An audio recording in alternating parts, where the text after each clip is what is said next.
l'effectif aujourd'hui, on a quelques interrogations sur la participation de Marc-Étienne Joanneau qui s'est donné une petite entorse au niveau du pouce, et puis sur Nathan Fouché qui est grippé. Donc voilà, c'est deux interrogations assez importantes pour la rencontre de demain,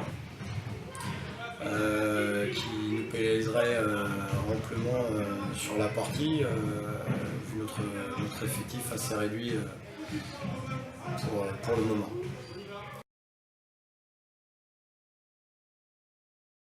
Nous étions à la recherche d'un joueur pour suppléer Banim Mbappé.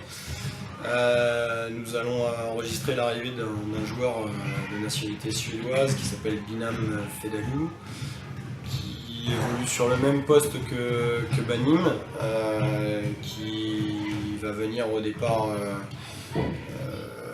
voir s'il correspond à nos attentes ou pas, puisque c'est quelqu'un qui a stoppé sa carrière il y a maintenant 1 an et demi. Donc voilà, beaucoup d'interrogations sur sa remise en forme et son niveau de jeu. Donc voilà, le pourquoi de sa venue, tout simplement déjà en raison de l'effectif. Je pense qu'on est encore un petit peu léger si jamais il nous arrivait une autre blessure pour faire bonne figure dans le championnat, et puis aussi pour améliorer la qualité aux entraînements et d'être un peu plus nombreux aux entraînements, parce que c'est toujours un petit peu la même difficulté depuis le début de l'année.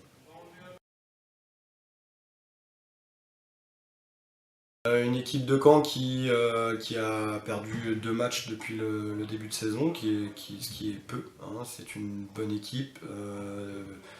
Beaucoup de jeunes joueurs passés par des cadets de championnat de France première division, donc ce qui veut dire que c'est des garçons qui ont l'habitude de courir, de jouer à beau basket.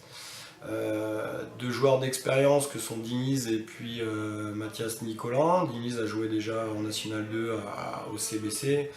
En étant un joueur majeur, il revient d'une grave blessure, donc il faut un petit peu de temps pour revenir, mais je pense que là, maintenant que le championnat avance, il doit être capable de refaire des performances qui étaient les siennes auparavant. Nicolas, un joueur intérieur très très solide, 2,7 m dans la raquette, un beau bébé, qui a l'expérience de National 2 aussi pour l'avoir connu à Vitré, à Poligny et à la Charité la saison dernière.